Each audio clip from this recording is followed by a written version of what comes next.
The Earth is believed to have formed 4.6 billion years ago.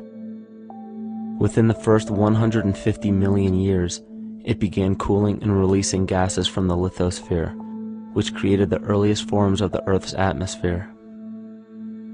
Prior to the creation of this atmosphere, the sun's ultraviolet radiation made for uninhabitable conditions. But as the Earth cooled further, water condensed in the atmosphere and oxygen accumulated, making way for organic compounds. This spawned single-celled organisms and then plant life. And down through time, the evolutionary chain continued. And then we arrive at a species that does not seem to fit as well as the rest.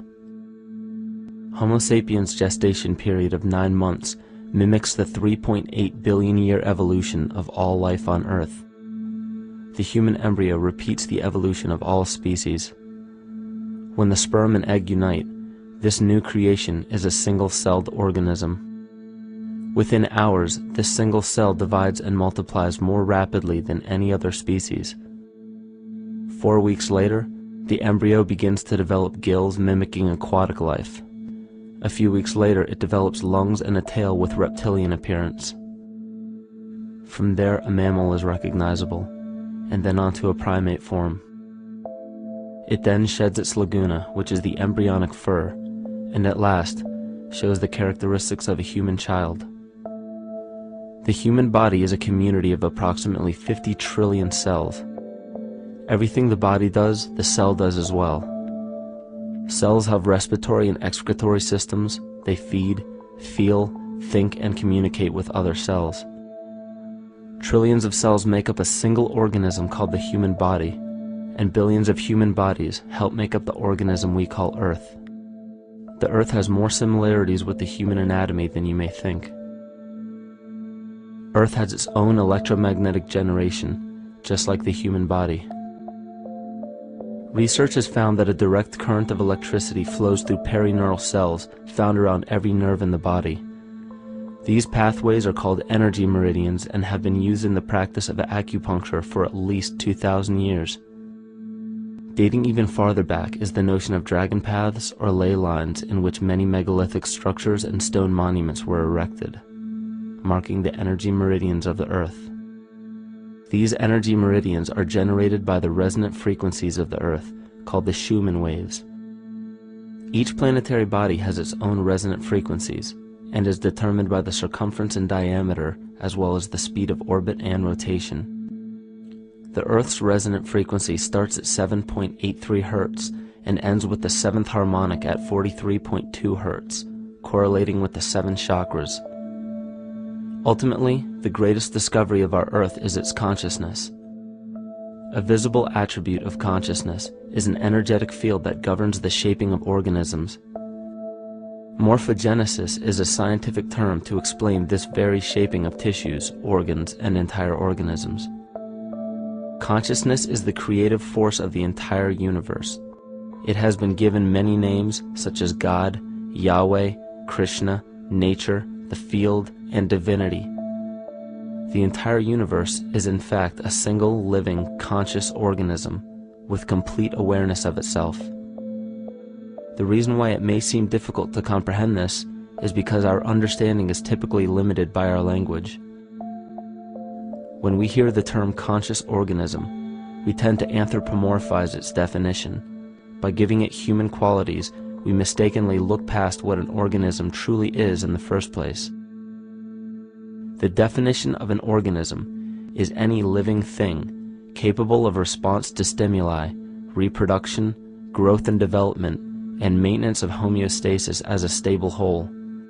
Our universe does all of these things. The consciousness of our universe is responsible for the form and purpose that all matter assumes. The Earth's resonant frequencies are a result of its form. These frequencies are responsible for biological rhythms, such as menstrual and circadian cycles, as well as behavioral and emotional patterns. The frequencies are then picked up by the flora and fauna, which are biological instruments that respond to the wave patterns. The wave patterns resonate in the cranial structure of our head and converge in the center of our brain, which is where we find the pineal gland. The pineal gland is believed in many cultures to be the spiritual third eye responsible for intuition. Descartes called it the seat of the soul where mind and body meet. Each individual cell in our body receives an electromagnetic impulse from our central nervous system. They receive the very same impulse that was disseminated to every biological instrument from the earth. An explanation of our conscious universe has been attempted by religion, science, and philosophy. The neglect of biological nature from any organism causes illness. A divorce from nature, exile from Eden, confounding of tongues, they are all symptoms not of a biblical God or deity, but the true self. The greatest and only threat to ourselves is a loss of self, the death of our divinity. As we barrel through history with oceans of information, yet barely a drop of wisdom, we have to understand how we lost ourself.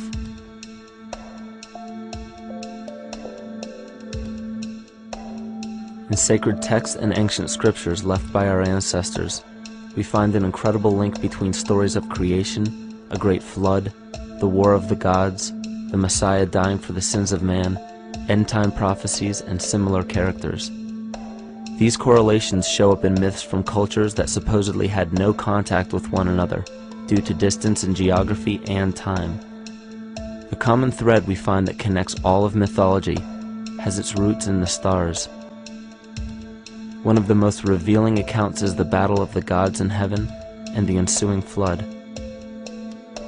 In the Bible, Lucifer rivaled the Lord and was defeated and cast down to earth. In the creation myth of the Enuma Elish, we find a similar story of Tiamat being defeated by Marduk and cast down to the abyss of Apsu. In chaos, Tiamat, the mother of them both, Apsu and Tiamat's waters were mingled together, meaning that the chaotic waters of Tiamat were somehow mixed with the sweet waters of Apsu. Apsu was the Sumero-Akkadian god of the abyss beneath the earth.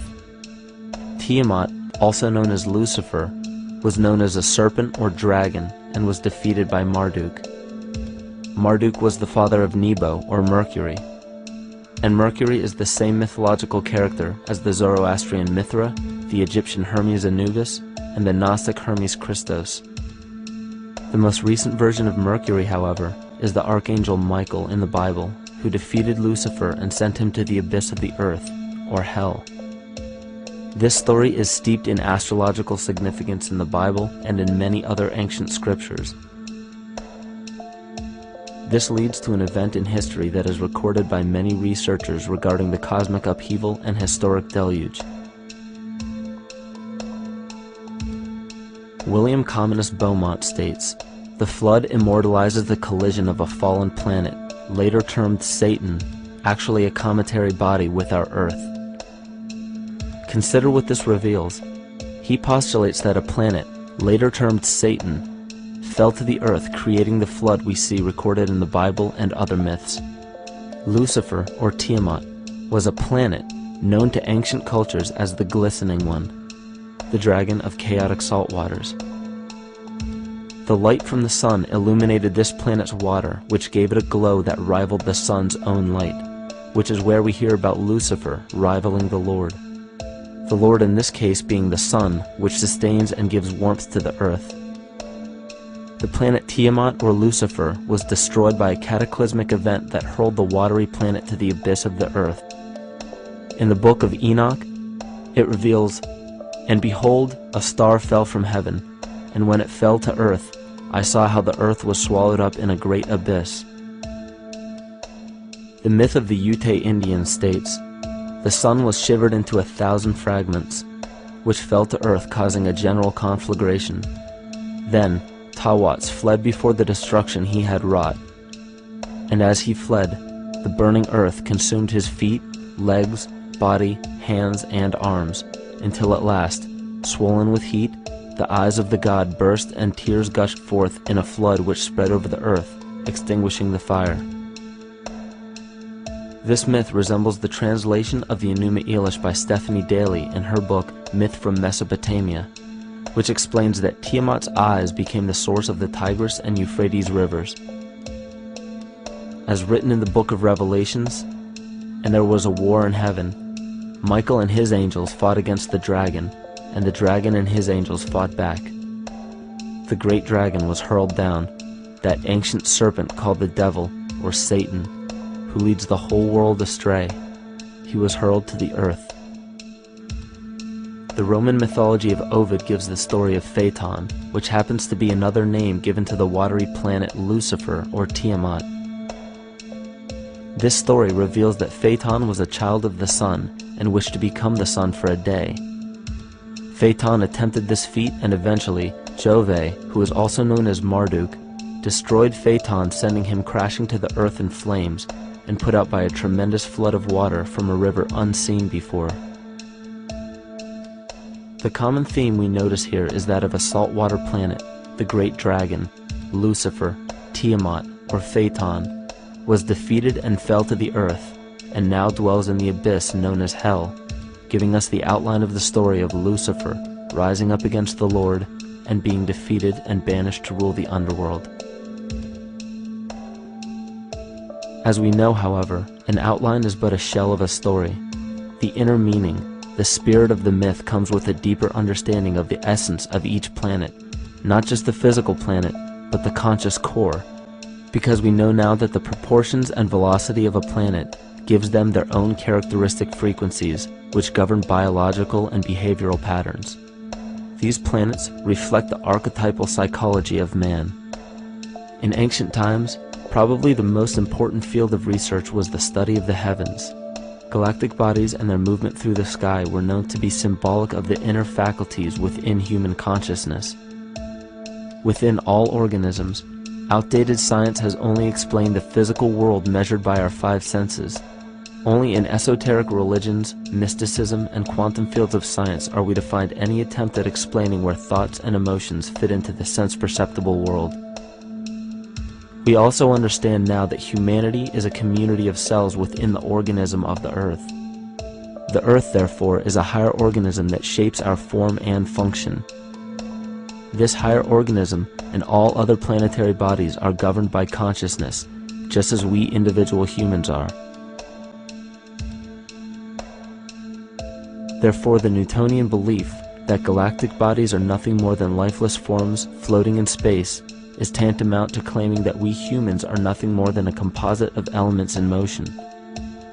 We know that this is untrue because we feel, we think, and furthermore we see the result of our consciousness creating what we call life. Plato wrote, "This world is indeed a living being, endowed with a soul and intelligence, a single visible living entity containing all other living entities, which by their nature are all related." Furthermore, the cosmos is a single living creature which contains all living creatures within it. And in an article out of the Sufi journal, the author writes, "The world is a living spiritual being." This was understood by the ancient philosophers and the alchemists, who referred to the spiritual essence of the world as the anima mundi, the soul of the world. In scriptures, we hear of the claim that angels guide the inner soulful actions of people, or that the gods wield influence over man. Most ancient spiritual and scientific teachings held the belief that the hierarchies of the gods, angels, archangels, archai, all the way down to the cherubim and the seraphim, are the hierarchies within the human psyche. In this way, we must understand that when the whole of ancient myths and sacred scriptures speak of spiritual influence from a higher being, they were speaking of archetypal forces that are inherent within us, not an influence from an external source. This is where we begin to see the relevance of astrology as an ancient form of science that resurfaced in the 19th and 20th centuries under the name of psychology. Friedrich Nietzsche even stated, "As long as you still experience the stars as something above you, you still lack a viewpoint of knowledge." This is astropsychology and maps the inner faculties of the psyche. In pre-Christian times, there were schools known today as the mystery schools or the mystery religions. The messages encoded in the scriptures and ancient archaeology came from adepts of spiritual science. The intent was to teach the initiates the deeper meaning of these myths. What became later termed as Lucifer, Satan, or the devil was representative of the ego, which rivals the Lord, the representative of the self. The true self is the epicenter of a person's entire being. It is the total sum of everything that we are. The false ego, on the other hand, is the idea and concept we create about ourselves in the course of our lives, which typically excludes any qualities we don't wish to accept about ourselves. However, humanity has been endowed with the freedom to choose either to obey the true self or to give in to the temptation of the vanity and materialism of the false ego. This is the most notable trait that separates man from animal: our freedom of choice, the choice to follow our concepts and ideals or our natural impulses, the choice to sustain nature or to destroy it. This freedom of choice weighs on the fate of the entire organism that we call humanity. Cancer begins with a group of cells within a community that fail to communicate with the conscious signal of the organism. Those cells begin to grow out of control and spread to other areas of the organism. This very disease is evident in our world today. The cancer upon our earth is the domination of our false ego and our divorce from nature. Collectively, among every human, vanity leads to segregation and competition. Competition leads to fear and greed. Greed leads to deceit and immorality. And immorality is the breeding ground for illness, waging war on our earth. Every act of hatred and destructiveness in our world begins with self-hate and self-destructiveness. And that all begins with a breakdown in communication.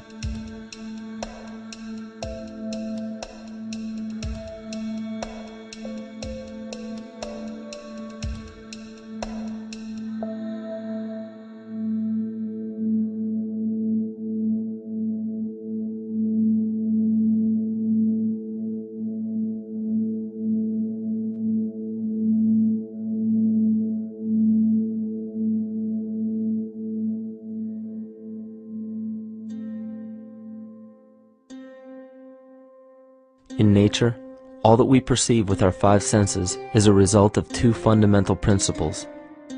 Everything in existence is made of a relationship between vibration and matter. Vibration is a masculine creative force countered by matter, which is a feminine receptive force. Thus begins the principle of duality. We see this duality in ancient myths and philosophies, yet only those philosophies and scriptures that were perverted and raped of the original meaning gave the impression that one polarity was good while the other was evil. The original sages, adepts, and shamans taught that both are necessary, and one would not exist without the other. These two important principles come together to form all things in the universe. This is KYMATICA. Even language, logos, the communication of any and all things in nature, depends upon this principle. Pete Peterson, in his works Cymatics, The Science of the Future, stated that nature shows examples of KYMATICA in everything. This phenomena is found to be one of the prime forces that moves biological evolution along its path. Dan Winter reproduced an experiment to prove that the ancient languages of Hebrew and Sanskrit, when spoken, create a vibratory frequency that moved matter into sacred geometrical patterns. Upon further investigation, Hebrew, Sanskrit, Aramaic, Arabic, and other elder dialects have older roots in apparent language of Gaelic and quite possibly an even earlier origin. In Swami Murugesu's The Science of Mantra, he claimed that when a person chanted specific words in Sanskrit while filming a burning candle, the intensity as well as the color of the flame would change due to the frequency that the word would emit. This same science has been shown to lower and raise blood pressure. And in his own words, certain sounds can affect their circulation and nervous system. Whatever change such vibrations cause extends to the mind of a person and also to the surrounding atmosphere, causing warmth or coolness. All this can be known by study and shown by practice. This rediscovered knowledge of the science of sound shows that sound is something more than mere vibratory signals. Not only does sound interact with life, but it sustains and develops it. It acts as a conduit of conscious intent between people, societies, and entire civilizations. Yet the psychic illness we endure due to the domination of our false ego is reflected in the collective. Our psychological schism has shut us off from communicating correctly with our inner self, which is exactly how cancer cells within the body operate. In the collective, we have created a language barrier between humanity and the rest of nature, acting as a global cancer. Recorded in history, the efficacy of the ancient languages has been severely uprooted. The alphanumeric translation from Hebrew to English shows a complete reversal of the two languages, giving the cymatic effect unnatural results. Dr. Leonard Horowitz stated in his work on DNA, 1/3 of the sensory motor cortex of the brain is devoted to the tongue, oral cavity, the lips, and speech. In other words, oral frequency emissions spoken or sung exert powerful control over life, vibrating genes that influence total well-being and even evolution of the species. A degradation of language in this case is shown to affect biology. If something as basic and important as language can be degraded and devalued to such a degree, yet never questioned, what else might we be missing? Think of an aspect of your life that dictates the limits of your freedom. Government and law enforcement, insurance and pharmaceutical companies, taxes, building permits, driver's licenses, and more. There are hundreds if not thousands of stipulations, regulations, and boundaries on our freedom. And out of the ones that were just mentioned, how many have you researched to find out whether they apply to you or not? Let's look at the forms of law that we currently acquiesce to.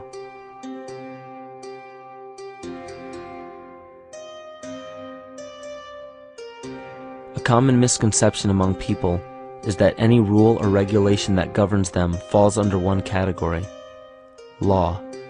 But there are many other forms of law that people abide by without realizing that they simply do not apply to them. Another misconception is that a nation's constitution gives us our rights. A constitution does nothing more than list the rights that we already have. We are born with inalienable rights, endowed to us by our Creator. They are not given to us, and they cannot be given away.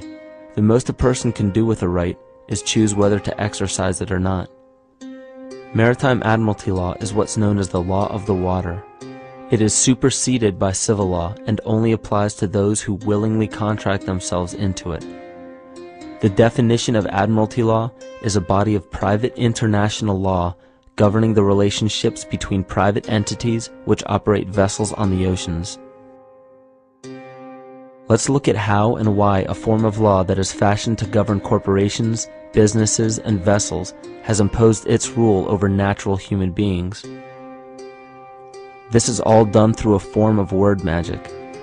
A simple perversion of language has made it possible to convince people around the world that these alternative laws apply to them.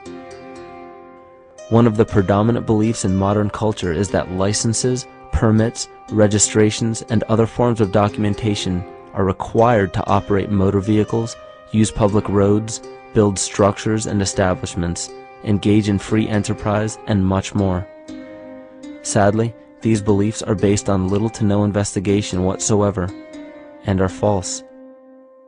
This belief structure is perpetuated by maritime admiralty law.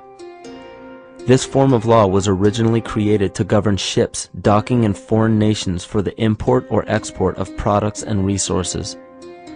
It deals with banking and merchant affairs, not civil affairs. When a product is taken off of a ship and brought into a foreign land, that nation takes custody of the resource and accounts for it with a certificate. That certificate marks the birth date of that product in the custody of the respective nation. Think of why it is supposedly required to have a certificate of live birth in the first place. The Barron's Dictionary of Banking Terms defines a certificate as a paper establishing an ownership claim. So right there, we notice that everyone with a birth certificate is defined as being owned. People are used as collateral with other nations because the U.S. is bankrupt. The United States declared bankruptcy on March 9th of 1933. At this point, the U.S. began taking out loans from a private, non-government affiliated corporation called the Federal Reserve. With no money to pay back the loans, the United States began using the citizens as collateral. All birth and marriage certificates are literally warehouse receipts. Just look at the similarities of warehouse receipts and birth certificates. Both document the date of issue, a serial number, registration number or receipt number, a description of the product, and an authorized informant to notify the appropriate government agency. With all of this information being readily available, the majority of people are unaware of their involvement with maritime admiralty law. This is possible through the manipulation of language. This admiralty law changed the meaning of the word person from a natural living person to a corporation. Driver's licenses, vehicle registrations, auto insurance forms, building permits, gun permits, work permits, tax filing documents, birth and death certificates, traffic citations, and many other forms of documentation that were once believed to be absolutely necessary only applied to persons or corporations. Upon signing such a legal document, you are indirectly waiving your rights under the Constitution and lowering your status to that of a corporation that is created with the same exact name as you. The only way to reconcile your true name from the name of the corporation is to take notice that the corporation has its name in all capital letters. This is known as capitis diminutia maxima. You may take notice that your driver's license, birth certificate, social security card, insurance cards, and more use all capital letters to legally represent the corporation with your name, not you. The corporation is known as an artificial person, whereas you, the human being, are known as a natural person. This deception goes even deeper when it comes to the courts that we attend. When showing up to court, you will notice that there are seats for witnesses behind a wooden fence or barrier. The defendant must cross through the entrance to the other side of the barrier where the plaintiff and judge sit. This act symbolizes the boarding of a ship. At this time, business can be conducted in maritime admiralty law. The judge, acting as captain or banker, is responsible for settling the balance between the two sides. This is why there is always a monetary value involved in any court case. The captain is simply dealing with banking and merchant disputes. Once the balance is paid, the case is closed. To turn the court case away from admiralty law where your rights are not protected, you must avoid agreeing to represent the artificial person. This is done by stating that you are the natural person. You don't have a first or last name because those imply corporate title. In a court case, you may state that the court takes judicial notice of your honor's oath of office. Every judge must take an oath of office to practice law, yet you must make it clear to the court and the jury that the judge is acting as judge and not banker. Remember that you are a natural human being of the earth. You are not governed by anything but your own consciousness. Laws are created within a society. The society that created the laws we see being enforced today is called the Law Society. Yet the most beautiful part of this entire deception is the fact that we are not part of the Law Society, so their laws do not apply to us. Judges, lawyers, and law enforcement officers, they're all part of a society. Within that society, they've created their own language that's deceptively similar to English. They have these little things called statutes, acts, and regulations that seem like laws, but they really only apply to those within their society. So that basically means all the traffic violations, minimum age requirements, and everything except for damage to another person or their property doesn't really apply to the natural person. Laws only apply to those within the Law Society. The game being played is an illusion. You can simply choose to open your eyes and reclaim the freedom that you were born with, bound by nothing but the limits of your imagination. These are just a few examples of assuring that your rights are being protected. By far, the most important line of defense against this deception is to be aware of the perversion of language, and be absolutely aware of how you form your beliefs and concepts.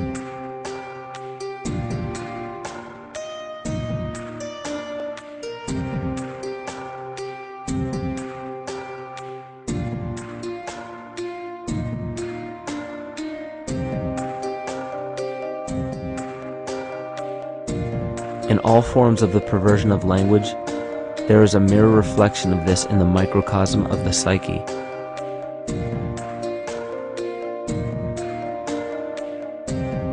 And the problem I see with humanity today is we don't truly know ourselves anymore.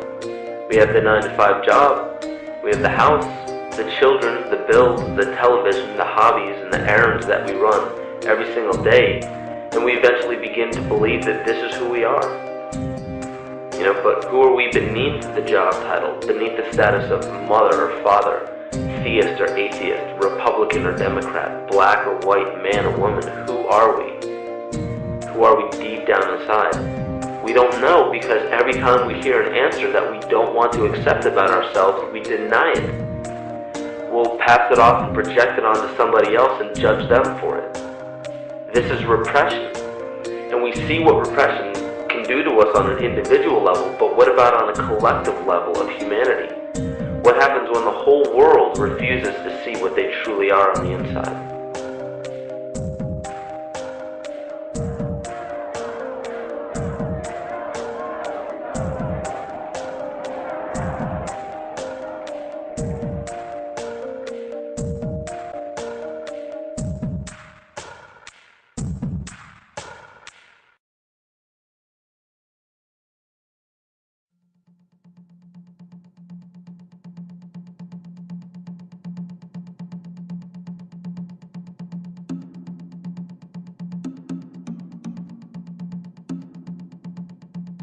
Carl Jung discovered that there is a collective unconscious connected to all humans, meaning that the whole of humanity shares a single mind with one another. This is evident in the world through accounts of shared mythology and symbols, the study of morphic fields, and with the science of kinesiology. This collectivity is a global example of the unconscious mind of the human body, in which trillions of cells share a similar signal. This parasite, called our false ego, requires a continuous flow of sustenance to survive. Food, fuel, and any other form of sustenance is energy. Human consciousness is an electromagnetic field of energy. When this potential energy is utilized, it then releases kinetic energy, which is used to perpetuate the false ego. This scenario occurs in the smallest parasitic organisms, all the way to a collective organism called humanity. A parasite will release chemicals that cause the host to crave the sustenance that the parasite needs to survive. As long as the host is unaware, it will keep feeding the parasite and starving itself. In a similar way, Wilhelm Reich stated that whole societies suffer from a psychosis caused by starving our organic biological impulses. He states that sexual suppression supports the power of the church, which has sunk very deep roots into the exploited masses by means of sexual anxiety and guilt. It engenders timidity towards authority and binds children to their parents. This results in adult subservience to state authority and to capitalistic exploitation. It paralyzes the intellectual critical powers of the oppressed masses because it consumes the greater part of biological energy. Finally, it paralyzes the resolute development of creative forces and renders impossible the achievement of all aspirations for human freedom. In this way, the prevailing economic system, in which single individuals can easily rule entire masses, becomes rooted in the psychic structures of the oppressed themselves. What Reich was showing in this powerful quote is that on a collective level, the suppression of a natural function, whether biological, spiritual, or emotional, will result in an abnormal reaction, a psychic disease. This illness or disease is reflected into the masses through a collective unconscious and acts as an epidemic. Humanity is plagued with an incapacity for freedom, meaning that people en masse lack the ability to govern themselves on a psychic level, and this manifests in the macrocosm as government and organized religious powers, thus opening the throne, our national and individual throne, to anyone and anything.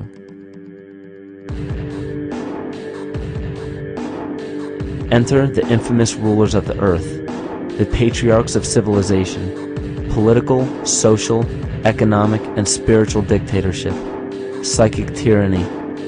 This simple illness within our psyche, This lack of responsibility and neglect of basic human freedom has made way for every tyrant that has ever held rule over people on this planet.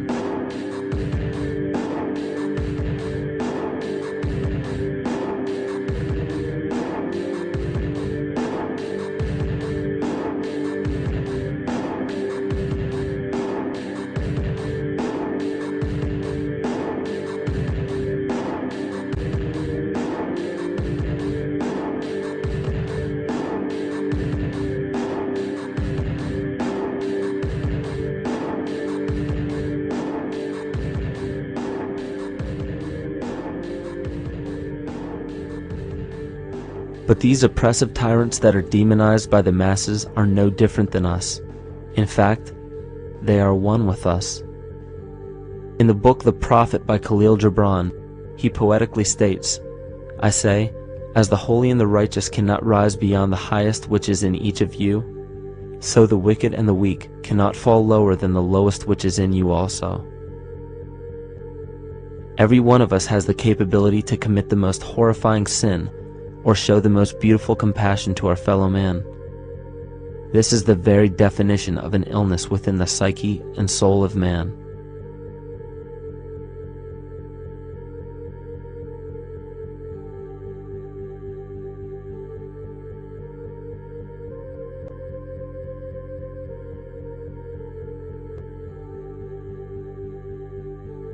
Think of any position of power that you believe to be above you. Royal families, government leaders, the United Nations, financial organizations, corporate monopolies, and media juggernauts. These are all facets of our false ego. They are the physical advent of our own sickness. They require our conscious participation, our conscious energy to survive. Because without our cooperation, without supplying them with the sustenance of complicity, they starve. Their very nature depends on our desire to be ruled, and a typical symptom of the illness among humanity today is our continuous denial of our illness. Repression. We consistently repress those qualities we choose not to accept about ourselves. This is why it is so difficult to see the false ego and its multiple manifestations for what they truly are.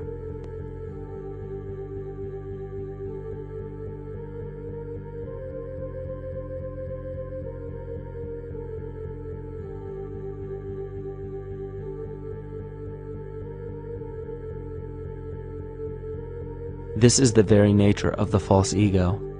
It acts as a red herring to distract us from the freedom we truly have. For this psychic parasite to survive, it must supply us with a chemical that will cause us to remain dependent upon it. In this case, the sustenance is our conscious energy. And in order for us to feed it to the parasite, the chemical of fear causes humanity to crave protection and defense.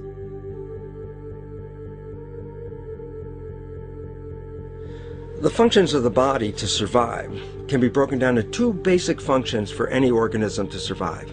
You have to be able to grow, maintain yourself, take care of your biology, but you also must be able to protect yourself, so that if you're just growing and you can't protect yourself, you'll become food for something else.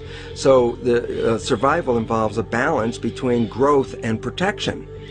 Through the history of human civilization and through human evolution, we recognize that our nature is to be in a state of growth, and that our protection is only supposed to be used to, help us out of that threatening moment. You can't be in growth and in protection at the same time. So the significance is, when we see a need of protection, the stress hormones in the body shut off the blood vessels in our viscera or gut, which is the part of the body for growth. Well, the issue is, if you took the blood from the viscera and moved it out to the arms, then you left no blood in the viscera. That means no growth. But you're ready to fight. And when your fighting is finished, then the blood returns back to the viscera and you grow again. But in the world that we live in today, it's 24/7 fear.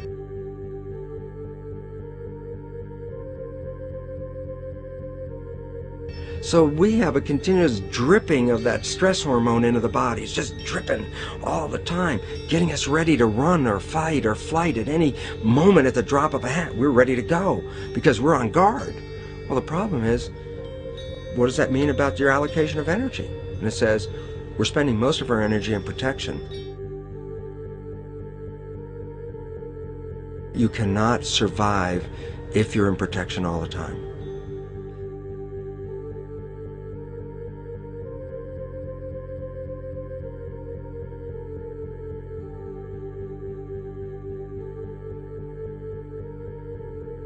And if the parasite can control the nature of the fear, it can then create a fear among us that only it can defend us against. A recent physical manifestation of this comes from Zbigniew Brzezinski, former Secretary of State who also supported President Barack Obama. In his book, The Grand Chessboard, he states, as America becomes an increasingly multicultural society, it may find it more difficult to fashion a consensus of foreign policy issues, except in the circumstance of a truly massive and widely perceived direct external threat. Even the Reichsfuhrer of the Nazi Party, Hermann Göring, sums up this game of supply and demand perfectly when he stated, "The people can always be brought to the bidding of the leaders." That is easy. All you have to do is tell them they are being attacked and denounce the peacemakers for lack of patriotism and exposing the country to danger. It works the same in any country. It also works the same in every individual psyche. Just remember that the false ego has only one desire: to become greater and more powerful than the true self. This illness causes us to believe that we are separate from nature. This is why we see such a rise in the dependency of technology. This is why we see such little stewardship for the earth and the environment. And this is why we see bigotry, racism, sexism, and every other form of discrimination possible that leads to crime, violence, wars, and eventually, the global destruction of the organism. This endless state of fear, confusion, and segregation our world seems to live in is a symptom of the false ego creating a false threat.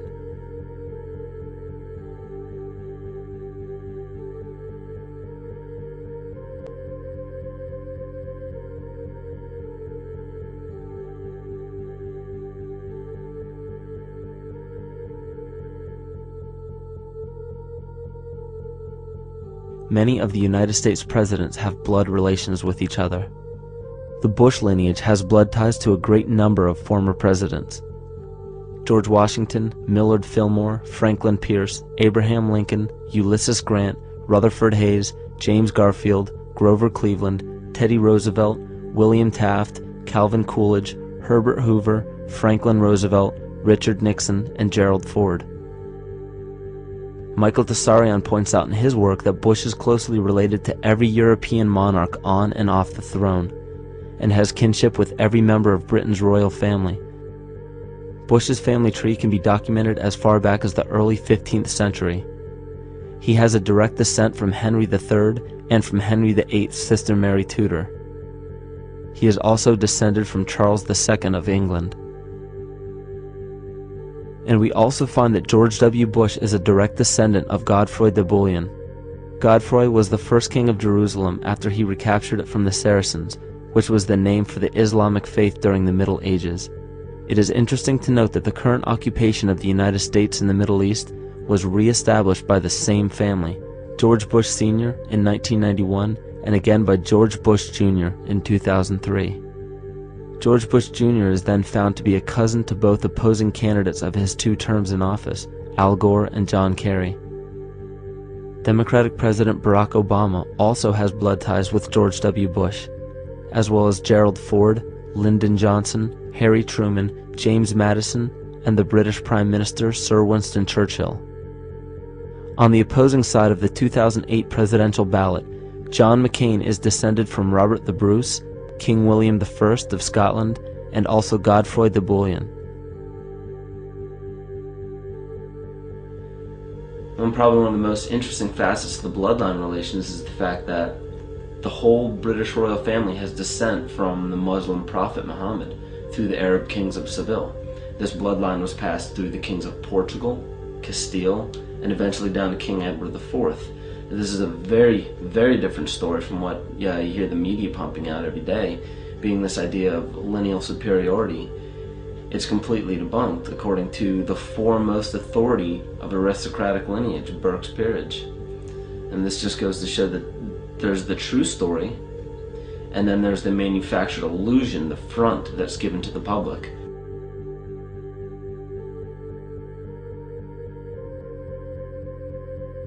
These blood ties go on and are documented thoroughly through literature such as Burke's Peerage and other comparable books.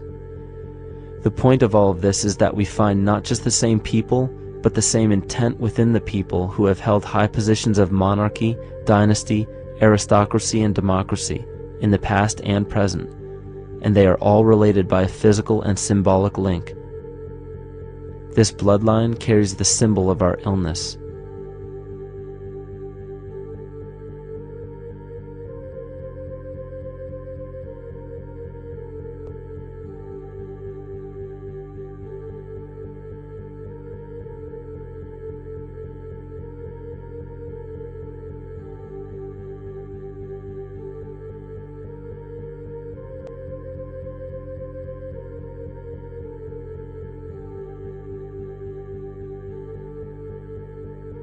The symptoms of our psycho-spiritual illness are the wars, terrorist attacks, artificial or man-made disasters, and leader figures. As long as the people remain oblivious to their inner drives and inner nature, they will always fail to recognize why these events take place and why these figures rise to such powerful positions. The reason why we have failed for thousands of years to conquer these archetypal rulers permanently is because for thousands of years we have been fighting the symptoms of an illness and not the root cause. For every corrupt government that falls at the hands of a revolutionary, oppressed people, 2 more will rise in its place every time, because the root cause of a corrupt government does not exist in the individual leading that government. It exists within the psyche of every individual, because an unaware host to a deadly parasite will do anything to avoid accepting his own incapacity for freedom.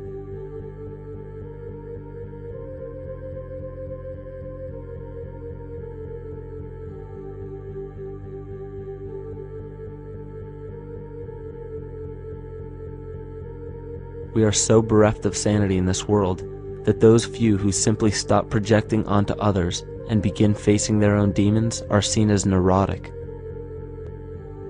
An article written in the 1950s states that studies showed that individuals who had been isolated from their familiar social and cultural environment became neurotic.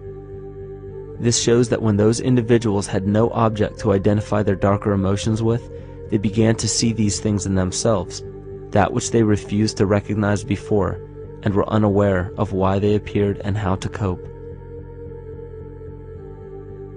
Facing our true inner self is virtually unknown in our world today. This is why no matter how many civilizations rise and fall, it is our collective consciousness that creates our governing apparatus, not individual people.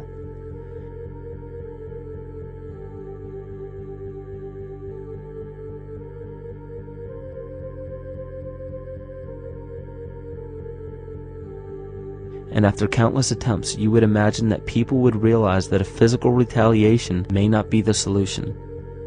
Yet here we are, thousands of years later, with technology that can clone DNA, vehicles that can break the sound barrier and probe the depths of space, and science that can overcome almost any sickness. Yet we still fail to take notice to the importance of thoughts and consciousness. This is the very definition of insanity.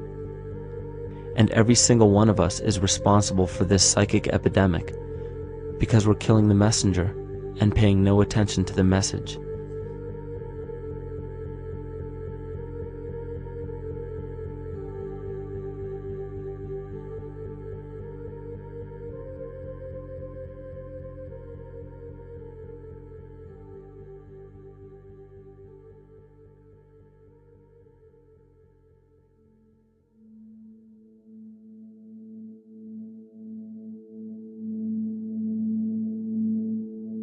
During the 1990s, 3 Nobel laureates in medicine advanced research that revealed the primary function of DNA lies not in protein synthesis as widely believed for the past century, but in electromagnetic energy reception and transmission. Less than 3% of DNA's function involves protein manufacture. More than 90% functions in the realm of bioacoustic and bioelectric signaling. So why is it important to know that DNA functions in bioelectric signaling? HeartMath Institute has discovered the heart and brain maintain a continuous two-way dialogue, each influencing the other's functioning. Although it is not well known, the heart sends far more information to the brain than the brain sends to the heart, and the signals the heart sends to the brain can influence perception, emotional processing, and higher cognitive functions. The heart also generates the strongest rhythmic electromagnetic field in the body, and this actually can be measured in the brainwaves of people around us. We are quite literally an electromagnetic expression of our highest cognitive function. The behavior of electromagnetism is evident throughout the world as dualism. All matter contains a negative and positive charge, which means organisms are built upon this foundation. The natural homeostasis of any organism is a balance of both polarities. Furthermore, research on emotional energetics shows that the heart's field is a carrier of emotional information and a mediator of bioelectromagnetic communication within and outside the body. Research shows our heart's field changes distinctly as we experience different emotions. It is registered in people's brains around us and apparently is capable of affecting cells, water, and DNA studied in vitro. Fear. The chemical supplied by a collective parasite creates a distinct bioelectric signal given off by the host. This signal is disseminated to the organisms within our community and will grow outward through the entire organism unless it is counterbalanced by an opposing force. Dr. Fritz Alan Popp discovered that the cells in our body communicate through biophotons, which are tiny particles of light that are single units of an electromagnetic field. This communication system within our body also exists between people in what's known as morphic resonance. This was known by the shamans, sages, and adepts of antiquity. These teachings were commonplace in prehistoric cultures. It wasn't by sheer chance that artistic expression and rituals were the cornerstone of every ancient civilization. Art was used as a personal method to exercise the shadow content of the psyche and introduce it to the conscious mind. This was very literally viewed as psychic therapy. Ritual was based around astrological dates. As we've learned, the study of the stars and planets reflect our own astropsychology. The shamans would perform rituals on astrological dates that would correlate with a circadian rhythm or a psychological cycle. These rituals kept the human participants aware of their inner self and prevented the repression of psychological content. As long as people were facing their inner demons and accepting them as their own, they were not collectively projecting them into the physical world. If you bring forth what is within you, what you bring forth will save you. If you do not bring forth what is within you, what you do not bring forth will destroy you. The progeny of our psychological disease began growing rapidly after a series of catastrophes forced the collective into a somatic state of fight or flight. This lowered the immunity of the population by introducing a state of immense stress. Our body becomes more susceptible to illness under stress. In this manner, humanity fell ill when entire bodies of land were swallowed up by the floodwaters. This uprooted many tribes, chiefdoms, and civilizations from their homes, and their ritual practices that were used as a conduit for psychic wellness were put on hold in order to survive the catastrophe and seek new homes. The shamans were spread to many new areas of the world. This information has been suppressed. We are made to believe that advanced civilizations such as ancient Egypt and the Mayans of Mesoamerica came about with no prior rudimentary remnants or evidence of evolving intellectual artifacts to bring them to their peak. We are meant to believe that their incredible knowledge of mathematics, astrology, agriculture, economy, polity, and architecture came out of nowhere. This leads many researchers today to the understanding that the origins of these civilizations have been suppressed. Not surprisingly, the force that has guided the suppression of this knowledge comes from the exact bloodline of the political and religious leaders stated previously. These are some of the notable book burnings and suppression of important texts in our history.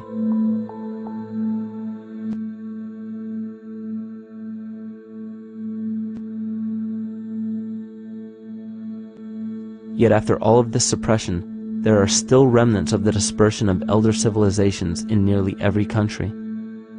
There is tremendous evidence of ancient cultures visiting North America long before the conventional belief of European colonization.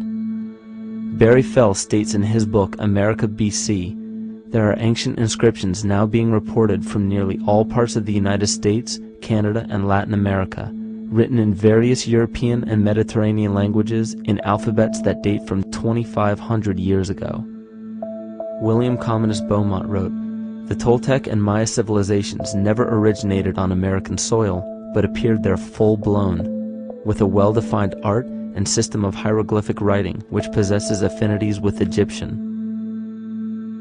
It is found that there are thousands of prehistoric sites across New England and several other northern states showing inscriptions, carvings, and mounds created by Druidic mariners as far back as 800 BC.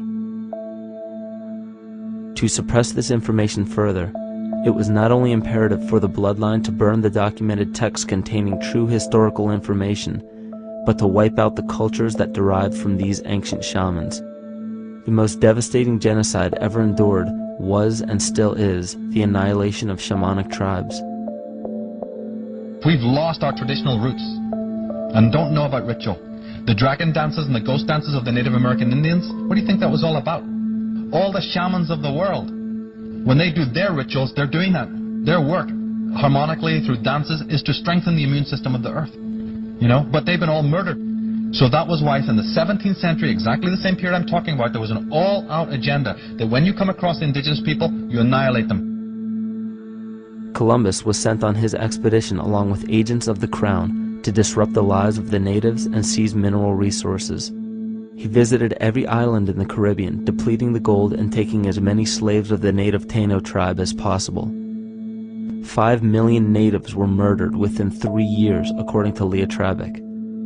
Within 15 years, the Arawak tribe of 250,000 was completely wiped out. The population of the United States prior to European contact was greater than 12 million. 4 centuries later, the count was reduced by 95% to 237,000. From 1494 to 1508, over 3 million people had perished from war, slavery, and the mines. Who in future generations will believe this? I myself, writing this as a knowledgeable eyewitness, can hardly believe it. My eyes have seen these acts so foreign to human nature, and now I tremble as I write. Another agent of the false ego bloodline was Hernando Cortez, who decimated the Aztec tribe and plundered their mineral resources. This again was the case through Cortez's second cousin, Francisco Pizarro, who conquered the Incan Empire in Peru. These atrocities are seen throughout Africa, New Zealand, New Guinea, East Timor, and are still seen today in Canada. This was a deliberate attempt to bury any surviving remnants of the ancient world and our true history. It is a naive mistake, however, to categorize and blame everything and everyone involved with politics or religion for this suppression of knowledge. It is only natural for people to crave spiritual understanding when there are so many manufactured missing links and perversions in the spiritual text today. And due to this void of spiritual wisdom, honest and moral people who are simply trying to understand their place in this world become the prime consumer market for those who wish to exploit this vulnerability. The ego is something that is it's insecure. It's something that is in need of control. The ego actually is an inferior thing, but it's trying to act like it is something that is superior. Hence this schism occurs between the ego and between the unconscious or the self. There's a kind of a messiah complex at work here as well, I feel, that we project the savior type ideal on someone, and we expect them to save us, and we're not willing ourselves to kind of deal with this and get to the root of why we perhaps feel insecure, or why we feel we don't have enough power to run our own lives, basically. If we look at the New Age movement, for instance, which is another kind of trap in all of this, where people might end up, actually. They're looking for something so bad that they're taking all these things that are handed to us or to them, but it's not really based on any real understanding. It's still kind of coming from a religious type of perspective. People are genuinely seeking something new. They're genuinely seeking a new type of spirituality, or to better themselves, or to change something, but this is being hijacked. And what they actually do is that they lead you into another type of group mentality or New Age religion, whatever it is, and people still are not able to kind of really break free from that and follow their own journey or their own path, which I think is very important in all of this.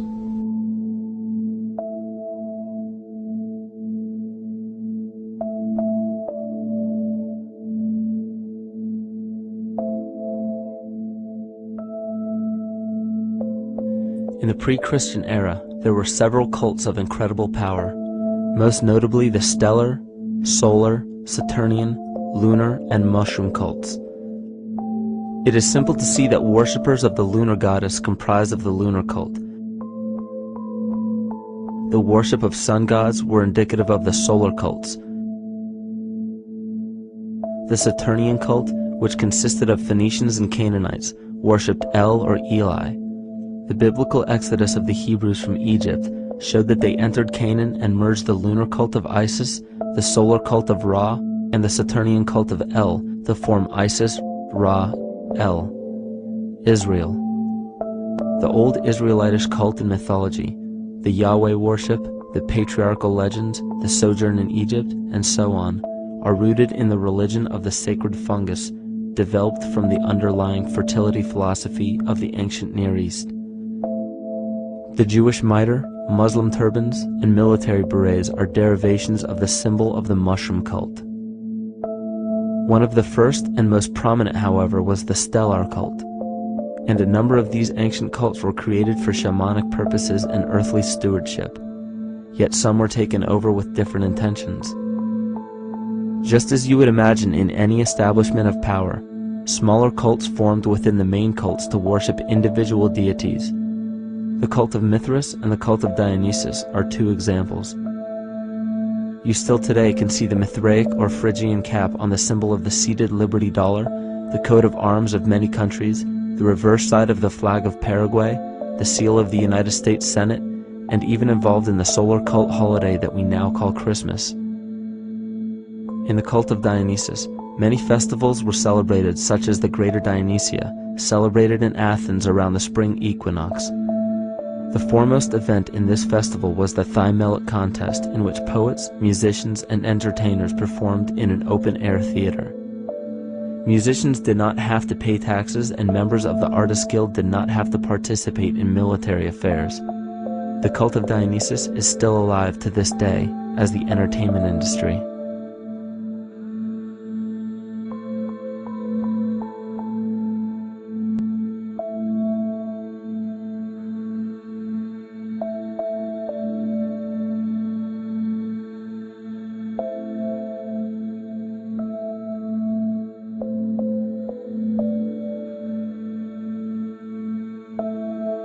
These cults still exist in many important positions of power throughout the entire civilized world. Yet the most important function of these groups is to manufacture the consent and complicity of the people. The conscious mind is the creative mind. It's the one that has your personal identity into it. It does the real thinking. And then there's a subconscious mind. Well, there's no entity in it. The subconscious mind is the equivalent of a tape player. It records behaviors, and then at the push of a button plays a behavior. It's automatic. It's a very convenient thing, because then we don't have to relearn all the time. Once you know it, you can make a pattern. The problem is that the basic patterns of belief and behavior that are programmed in the subconscious mind came from our teachers, primarily our parents, our family, and our community. So most people don't even understand how easily we're influenced by our environment. Every person that we encounter, every single situation that we're faced with, every little word that's said on television may not seem too influential to our conscious minds, but Your unconscious is designed specifically to let every environmental signal influence you without your awareness. So the question is, are we leading conscious or unconscious lives? And now neuroscience has told us in the unfolding of our lives, only 5% of our life is controlled by our conscious mind, and 95% of the time controlled by the subconscious with programs from other people that were installed in there. And the problem is, it means when those programs are playing, we don't see them. And the skeptics will sit there and say, consciousness, archetypes, astrology? No, no, no. We create things with our hands, not our minds. Archetypes aren't physical. They can't influence me. But when you think of the fact that we're only conscious of this small little fraction of our behavior, what we don't realize is that entire countries, entire civilizations that think they're free and independent, but are unconsciously too afraid to be free and independent, they will beg to be governed. And if they can't do it themselves, who do you think will consciously or unconsciously take that responsibility? It usually ends up being that strong, masculine, animus archetypal figure. When we think we're in danger, we're not looking for our mother to nurture us. We want our father to protect us.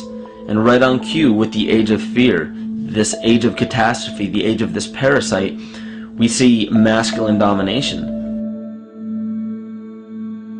And one of the primary conduits for giving our responsibility and our conscious energy away is money. We surely don't want to admit that our dependency on money is flawed, because that would imply that the fault is our own, and God forbid we take responsibility for our lives, so we blame the money. This is the cornerstone of the entire illusion being built around us by the false ego. Money is said to be the root of all evil, yet it cannot be evil because money is only a symbol. Symbols carry only the faith and spirit of the observer. This means that the symbol of paper money evokes and surfaces the evil intentions and inherent flaw of our false ego. Money only exists because we agree to accept it as valuable. And to further illustrate our incapacity for freedom, we've given the control of our faith-based money to a private corporation instead of the federal government. There is no law stating that we have to use Federal Reserve notes as currency. We choose to because we fear the alternative: independence.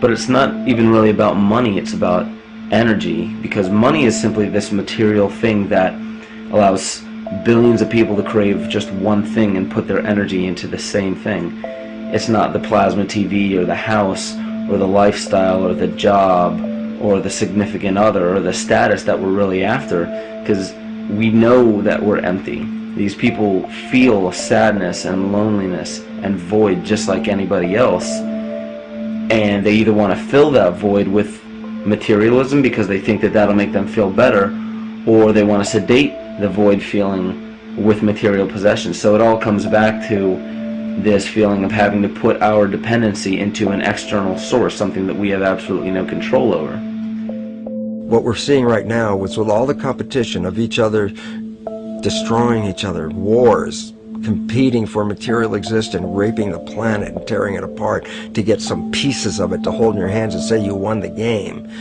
Every one of those moves is destructive, not just of the planet, but of human civilization, because human civilization will thrive with cooperation and will die with competition. And if you operate from these truths, then you end up with the extinction that lies before us. You see, we all have demons, so to speak. We all have inner demons in our lives, but we expect to see devilish monsters or dark apparitions when you think of a demon, kind of like what you'd see in the cinema. But our demons are really the people in our everyday lives, the people that we argue with, the people that we envy or hate, the ones we physically or emotionally harm in some way, shape, or form. And it's not because we envy or hate qualities in these specific people as much as we hate the fact that they remind us of ourselves. They reflect qualities about ourselves that we wish we had more of, or that we wish we didn't have at all. So what do? We alleviate that pain not by fixing or fighting our own demons, but by harming the people that remind us of our demons, by harming the people that remind us of the things that we don't like about ourselves. And when we become frustrated that we're not in control of our emotions because we don't really know what's affecting our emotions, we take it out on others. We take it out on absolutely anything else that can show us or act as a catalyst for our hatred. And so we do the same thing to animals. Animals are perfect because they can't defend themselves. And it's a perfect catalyst for our inner aggression, our confusion, our hatred. Just take it out on something absolutely helpless. Just imagine how unconscious a person has to be of his or her actions to torture or mutilate or brutalize any living thing.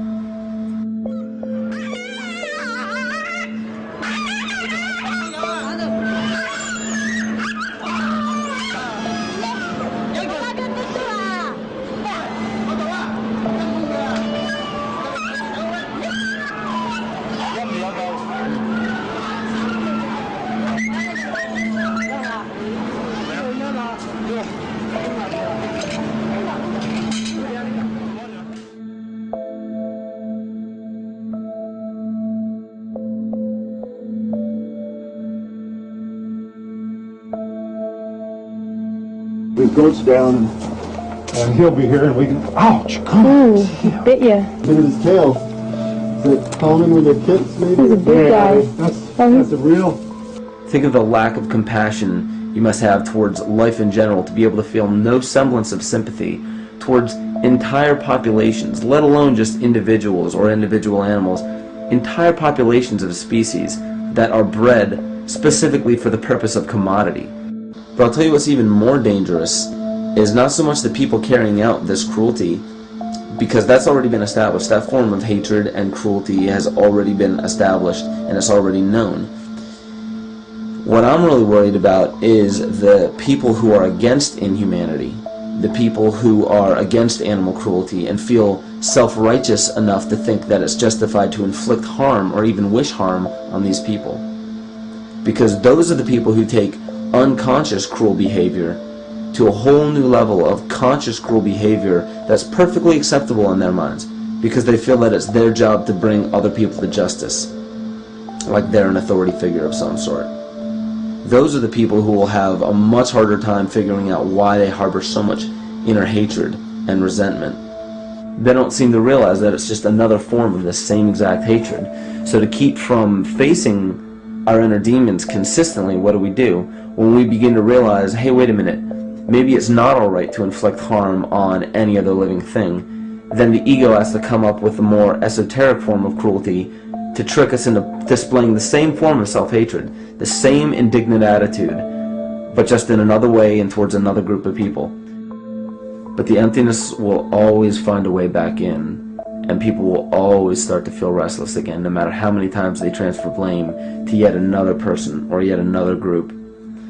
We need chaos in our lives. We crave destruction. We beg for catastrophe. Because if we don't have these things to act as a form of exorcism or a catalyst for us, we start to notice these things in ourselves, and that's what we don't want. You see, we can deal with wars. We can deal with terrorism. We can deal with stock market collapse and economic collapse. We can deal with these things. But once we start to notice this chaos within ourselves, that's what we're really afraid of.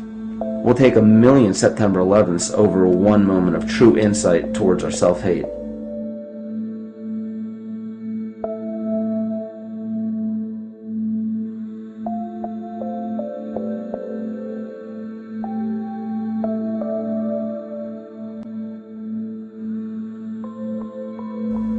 And you know, the most interesting part of all of this is we encounter things every day, every single day, that we either accept with open arms or that we reject violently. The interesting part is not really what we're accepting or rejecting as much as what it is inside us that makes us feel compelled to a certain thing or repelled from a certain thing. There's this fundamental dual behavior of muscular strength or weakness, attraction or repulsion. And what's interesting about this is when you realize that consciousness, awareness, that intangible essence that animates all matter into what we see around us as life, that is where you will find the origin of this dual behavior. It's been explained as the inhalation and exhalation of Brahma, the contraction and the expansion of Ahriman and Lucifer in an anthroposophical setting, the active and the passive qualities in electricity, the masculine and feminine qualities, yin and yang, existence and nothingness. These are all ways to explain the same behavioral process that begins with awareness, it begins with consciousness. And if you get rid of all the images and concepts in our minds of these sayings in your head and just try to feel the difference between the two polarities, you'll begin to notice that all of the different scenarios and possibilities that are playing out in the world all spawn from this common origin. You'll have a million people telling you why the Bible is supposedly the Word of God and that you should follow it word for word. And then you'll have another million claiming that it's a form of mind control and not to believe any of it. Everybody will tell you to beware of this or watch out for that. This is good information, this is bad information. And I just have to wonder, what makes anyone an authority figure enough to say that something is true or false? And why are you denying or accepting anything based on the suggestion of another person? Why aren't you making that decision for yourself? Information is information. There's no such thing as good or bad information. It's all what you do with it. I say let everything be your Bible. Give every piece of information, every person, every event or scenario or situation an honest and open mind. Because then it's your responsibility to respond to it in the way that you choose. Not following the herd, not following convention, it's your responsibility. And that's the point when, no matter how many people tell you you're wrong or right, you're not dependent upon their approval.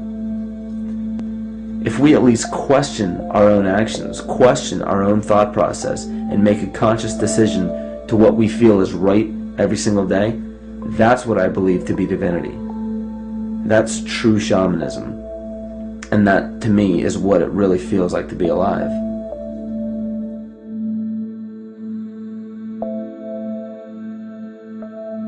In this conscious, living universe, there are no laws of nature, just habits.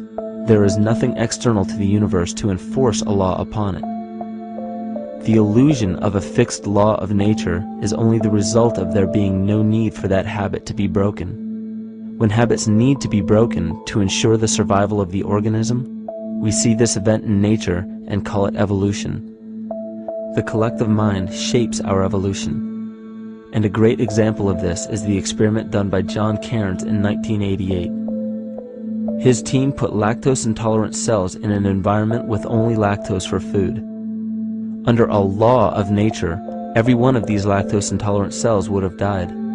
But surprisingly, they all survived.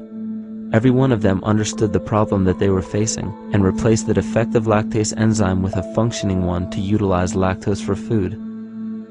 If a cell has the ability to decide how and when to evolve because it's facing extinction, then anything can.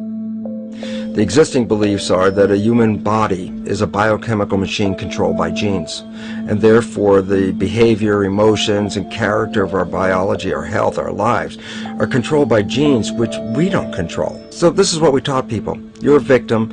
Genes control your life. You didn't pick them. You can't change them. The genes you end up with program what's going to happen. My experiments on stem cells, which I started in 1967, I'd isolate one stem cell, put it in a petri dish, and then it would divide every 10 hours. So I took all the cells, split them up into 3 groups, and then just put them in 3 petri dishes. And then I changed the growth medium, the constituents of the environment, in each of the 3 dishes. In one dish, the cells form bone.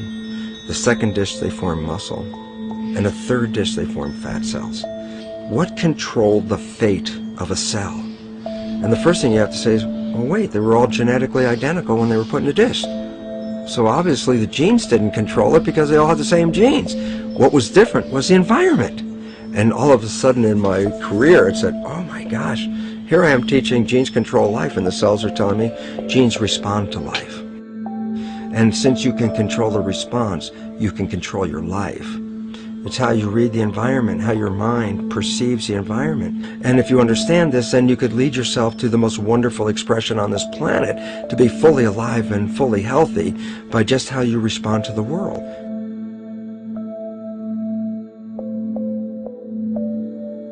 In the face of financial collapse across the world, political and religious wars raging tirelessly, and an ever-growing feeling of being lost and void of meaning, there is a great amount of energy being pushed to the surface of the collective mind. Evolution does not come about gradually. It happens in spurts and fits, and comes about due to a tremendous need for the organism to survive. We are now at a point in history where we will choose. We will choose to become sovereign or remain dependent, to face our true self or continue fighting a ghost, to become well or allow this disease to grow, to live or to die. The choice is yours.